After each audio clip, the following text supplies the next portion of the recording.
In the previous video, we learned how to calculate the pH of solutions containing strong acids. In this video, we're going to do the same thing, but we're going to calculate the pH of solutions that contain strong bases. Now, we haven't formally defined what a strong base is, but really what it boils down to is anything that contains hydroxide. So, sodium hydroxide, magnesium hydroxide, potassium hydroxide. Right, so anything that has hydroxide in its chemical formula. So these ionic compounds will dissolve in water, and when they do, they generate hydroxide.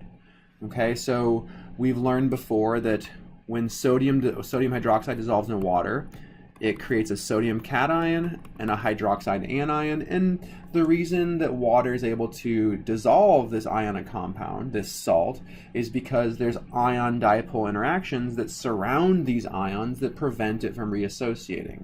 But the important punchline about this is that when we dissolve sodium hydroxide in water, we produce hydroxide. And hydroxide, from this, we can calculate the pOH. Right, so remember pOH is equal to the negative log of the concentration of hydroxide. And if we know the pOH, we also know the pH, because pOH plus pH is always equal to 14.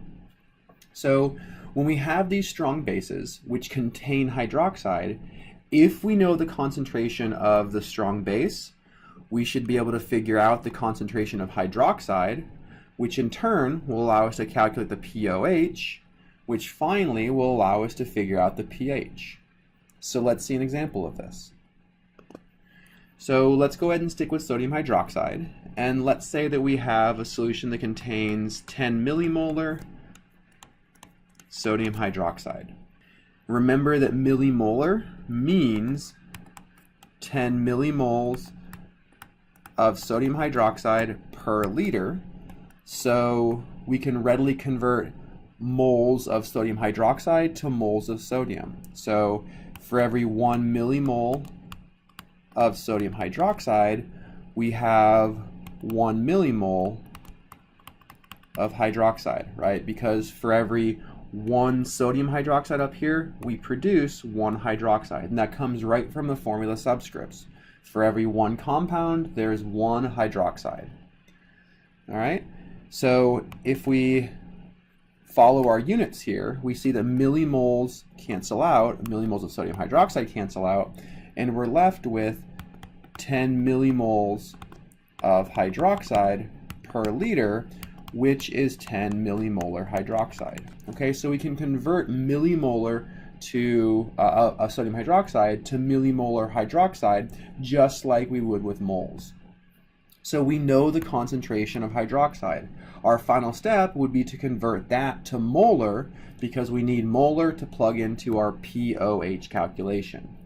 So 10 millimolar hydroxide, remembering that 1 millimolar equals 10 to the minus 3rd molar. This gives us 0.01 molar hydroxide. And plugging this into our pOH calculation, pOH is equal to the negative log of the concentration of hydroxide, which we've shown is 0.01. So our pOH is equal to 2. Our final step is to use the relationship between pH and pOH to figure out the pH. So pH is going to equal to 14 minus pOH, which is 14 minus 2. So our pH is equal to 12. Okay, so we have a solution that contains a strong base. As expected, we end up with a basic pH.